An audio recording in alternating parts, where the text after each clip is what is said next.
pouco importa o que você sabe. Pouco importa. O que de fato importa é como você está vivendo e fazendo à luz do que você sabe. Bom, eu sou o Johan Liapo e a gente está aqui no canal Quem é Deus e vamos tentar descobrir quem Deus é. A primeira questão que você precisa saber é o que acontece na falta de conhecimento de Deus, quando você de fato não conhece. Porque não adianta você saber o que tem que ser feito, mas não fazer e não conhecer a Deus. Então a primeira resposta que você tem que receber é o que acontece quando você não conhece de fato quem é Deus? Na falta de conhecimento de Deus, nós criamos a nossa própria opinião. Nós formamos uma opinião com base em nada. Sem base em palavras, sem base em vida, apenas eu acho, parece que é assim. E aí formamos então uma opinião, uma imagem totalmente deturpada e deformada de quem poderia ser Deus. E passamos às vezes até a adorar um Deus falso. E eu sei muito bem que você não quer adorar um Deus falso. Então precisamos realmente descobrir isso. E biblicamente eu quero trazer para vocês em João 4:22 sobre isso. Nessa passagem, Jesus fala para a mulher samaritana em relação a como deve se adorar a Deus. E ele diz exatamente isso. Vocês adoram o que não conhecem. Como podemos adorar algo quando de fato não sabemos o que é este algo, quando a gente não tem uma resposta, quando a gente está ali adorando uma coisa que a gente não conhece? É como você adorar o trabalho quando você de fato não sabe o que de fato é o trabalho, os prós e os contras. É literalmente quando uma criança quer trabalhar, mas ela não sabe os problemas de um trabalho, as fadigas de um trabalho. E ela fica super animada. E quando ela descobre a verdade, ela se desanima. Aí pensa você adorar a um Deus que você não conhece, depois você descobrir a verdade, e aí, pô, não era o que eu queria, não era o que eu imaginava, e aí você larga. Não é isso que a gente pode fazer para Deus. Deus não quer que você comece no fogo e depois largue, né?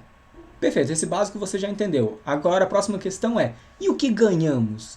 De fato conhecendo a Deus e buscando ao Deus. O que a gente ganha com isso? Tem alguma coisa boa, além de fato ser um crente mais crentão, uma pessoa que realmente vai ser mais religiosa? O que eu ganho com isso? A gente tem uma promessa de Deus em Oséias, capítulo 6, versículo 3. Vamos lá? Vamos ler a palavra de Deus? Conheçamos e prossigamos em conhecer o Senhor.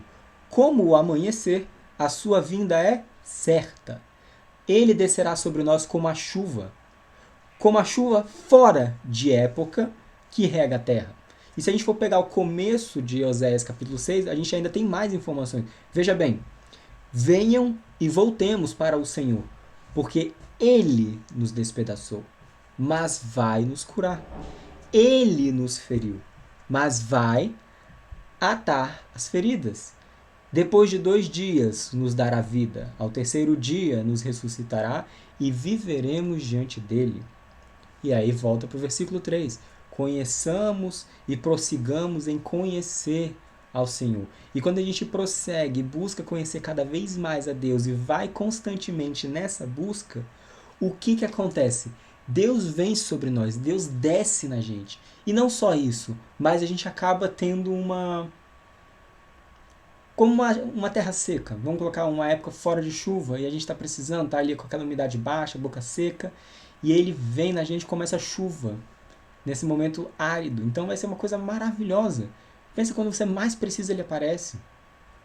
É isso que ele vai fazer. Ele não apenas vai aparecer, mas ele vai te trazer entendimento, ele vai te trazer conhecimento, ele vai te trazer paz, ele vai te trazer todo aquele sossego, ele vai matar a tua sede. Ok, mas beleza. Parece bom, parece legal, mas por que buscar a Deus? Por que realmente conhecer a Ele? Tá. Ou melhor, então como a gente deve viver à luz da Bíblia? Como a gente deve buscar a Deus? Como a gente deve fazer essas coisas? Como é que a gente deve encontrar isso? Como é que a gente consegue? Conheçamos e prossigamos a Deus. Como é que eu posso conhecer a Deus? Como é que eu posso prosseguir nisso? Essa é a grande resposta. E eu estou trazendo isso para vocês porque eu passei uma semana nessa passagem refletindo e refletindo e refletindo. Então o que eu estou trazendo não é uma verdade 100%, não é uma resposta que vocês vão ter e pronto, não precisa mais ir a nenhum lugar. É um start para vocês buscarem, é um conhecimento, digamos que uma cutucada para vocês irem atrás. Então eu quero que vocês reflitam sobre essa próxima passagem e vejam com muita calma. E fiquem matutando, rumine nessa palavra, porque se Deus falou comigo muito forte, provavelmente Ele quer falar com você também muito forte. Bem? Então vamos lá. Em Salmos 105, a gente tem um grande salmo sobre Deus. E lá ele chamou muita atenção. Eu primeiro fiquei muito tempo no versículo 4 e 5, mas eu quero começar com vocês desde o versículo 1. Vejam bem. Deem graças ao Senhor, invoquem o seu nome, tornem conhecidos entre os povos os seus feitos. Cantem a Deus, cantem louvores a Ele, falem de todas as suas maravilhas, gloriem-se no seu santo nome. Alegre-se o coração dos que buscam ao Senhor. Busquem ao Senhor e ao seu poder. Busquem continuamente a sua presença. Lembrem-se das maravilhas que ele fez, dos seus prodígios e dos juízos de seus lábios. Essa passagem ela é maravilhosa, porque literalmente está falando o quê? Principalmente no versículo 4 e 5. Busque a Deus e ao seu poder. Busque continuamente a sua presença. E como você busca a presença de Deus? Então não é só uma coisa que você aceita Cristo e pronto, acabou. Não é só uma coisa que você vai lá e fala Deus existe e acabou. Não é assim? Não, não é. Na verdade, a presença e a busca de Deus ela é constante. Você tem que estar ali dia após dia, assim como Jesus fala, negue-se a si mesmo e tome a sua cruz dia a dia. Também temos que, além de tomar essa tal de cruz, é você buscar a Deus continuamente. Só quando você faz essa busca que você consegue realmente ter Ele descendo sobre você como uma chuva. Agora vem a pergunta. Por que que Deus faz isso? Ele não aparece? Por que ele já não vem direto? É uma questão muito importante, muito curiosa. Por quê? E aí de muito matutar, muito pensar, trouxe uma resposta muito valiosa, que é: Ele não quer qualquer tipo de adorador. Deus quer os melhores, os verdadeiros adoradores. E ele traz duas questões sobre isso. A gente vai ter em Isaías, capítulo 45, versículo 15. Nesta passagem vai falar o quê? Ele vai dizer: verdadeiramente tu és um Deus que se esconde, ó Deus de Israel, ó Salvador. Verdadeiramente, tu és um Deus que se esconde. Por que Deus se esconde? Por que Deus é esse Deus que se esconde? Ele não está ali para você achar. Ele não é que nem um pedaço de pau, que nem um negócio qualquer que você está ali sempre achando, sempre encontrando. Por que ele é um Deus que se esconde? Aí volta para aquele primeiro momento que a gente percebeu. Ele quer os verdadeiros adoradores. Ele quer você que vai buscar intensamente. Você que quer a presença dele a todo instante. É esse que ele quer. E como é que a gente busca isso? A gente primeiro tem que reconhecer que nós não podemos adorar aquilo que não conhecemos, que é em João 4:22. E se a gente volta para essa passagem de João 4:22, a gente ainda tem Jesus complementando para a mulher de Samaria nos versículos 23 e 24. Vamos lá? E lá Jesus diz: mas vem a hora, e já chegou, em que os verdadeiros adoradores adorarão o Pai em espírito e em verdade, porque são esses os que o Pai procura para seus adoradores. Deus é espírito, e é necessário que os seus adoradores o adorem em espírito e em verdade. Veja bem, mas vem a hora, e já chegou, em que os verdadeiros adoradores adorarão o Pai em espírito e em verdade. Deus é espírito, e é necessário que os seus adoradores o adorem em espírito e em verdade, porque são esses o que o Pai procura para seus adoradores. Adorar em espírito e em verdade. A gente pode fazer uma grande interpretação para compreender o que era adorar em espírito e o que é adorar em verdade. Mas se você for no simples, adorar em verdade é você não fazer porque o outro está perto te ouvindo. Não é você fazer porque o outro está falando que tem que ser feito assim para agradar a Deus. Não é você fazer para receber algo em troca de Deus, com Deus, para Deus te dar alguma coisa, como uma máquina que você coloca a ficha e recebe a bênção. Não. É adorar mesmo. Por tudo que ele fez na sua vida. Por que você segue a Deus? Por que você crê nesse Deus? O que ele já fez na sua vida? Não é o suficiente? Você se reconhecer como podre, que só pensa maldade, e ter vindo ele para matar, te salvar? Não é o suficiente para você já adorar, já buscar ele?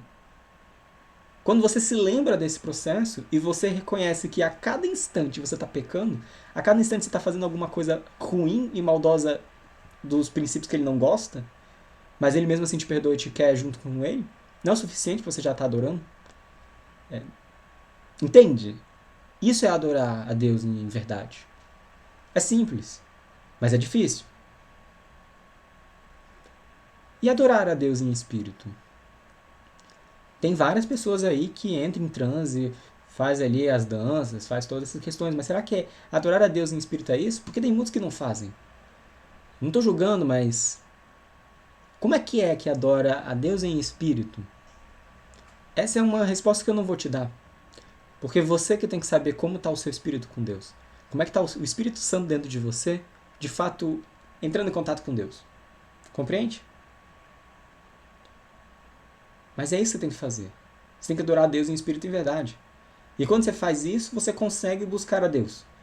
E aí a gente volta para aquele detalhe. Ele é um Deus que se esconde. Então se você começar a adorar a Ele em espírito e em verdade, Ele vai aparecer para você. E aí, como em Oséias, capítulo 6, versículo 3, Ele vai descer. Conheçamos e prossigamos ao Senhor. E Ele descerá como chuva em tempo de seca. É isso que tem que acontecer na nossa vida. E por quê? Simplesmente pelo Evangelho de Jesus. E você sabe muito bem. Agora, se você não sabe, é melhor você ir atrás do que de fato é o Evangelho de Cristo. O que Jesus veio aqui evangelizar? O que é a verdade? Não é o que estão falando na igreja, é o que ele fala na Bíblia. Vai para a Bíblia para você descobrir. Mas o que eu posso trazer para vocês é: você só pensa maldade. Eu só penso maldade. A cada minuto, a gente vai pensar alguma maldade. Porque se você abrir em Gênesis, capítulo 6, versículo 5, você vai ver ali que Deus mesmo fala que a maldade do homem só se multiplicou. E eles pensam continuamente em coisas más. Está dentro da nossa mente, está dentro da nossa imaginação. Então, tá só maldade. Se duvidar, você está me julgando nesse momento. E eu também já julguei outros momentos. É terrível. E mesmo assim, Deus quer a gente. E mesmo assim, Deus faz a gente ter acesso a Ele. Isso é mais do que suficiente para você adorar. Isso é mais do que suficiente para você ser um adorador dele. E quando você busca isso, quando você reconhece isso, você vai buscar a Deus. E aí vai ter outras questões, que são os benefícios de se conhecer a Deus. Um dos benefícios de se conhecer a Deus está em Provérbios, capítulo 9, versículo 10, que é o quê? O temor do Senhor é o princípio do conhecimento. Eu abri aqui só para corrigir, porque eu fiquei na dúvida se realmente era o que eu estava falando. Por isso que eu já cortou, já está chegando aqui a correção. Provérbios 9, 10. O temor do Senhor é o princípio da sabedoria. É o começo. Quando você teme a Deus, você começa a entrar no processo de ter a sabedoria. Mas a primeira coisa é ter temor a Deus. E como é que você teme algo? Quando você conhece algo. E conhecendo você consegue adorar. E conhecer o santo é ter entendimento. Se você conhecer um pouco mais do santo, que o único que é bom é Deus, aí você consegue ter o princípio e ter mais entendimento. E como está o seu entendimento sobre a Bíblia? O seu. Não que falam para você e você entende. Mas sim, o que você, ao ler, entende dela para a tua vida. Porque pouco importa o que ela está falando. Importa o que ela vai falar para a sua vida. Porque você tem que ser a Bíblia viva das pessoas. E como é que ela está falando com você, para você viver uma vida verdadeira? Para as pessoas olharem e falar, essa pessoa é muito diferente. Essa pessoa é muito boa, muito estranha até. Mas vão querer entender mais. Às vezes vão te ver até como uma pessoa sábia. uma pessoa inteligente, crente, meio doida, mas vão te buscar, ou pelo menos vai querer estar perto de você. E no fundo nós sabemos que as pessoas querem estar perto de Deus, só que elas repudiam os princípios de Deus.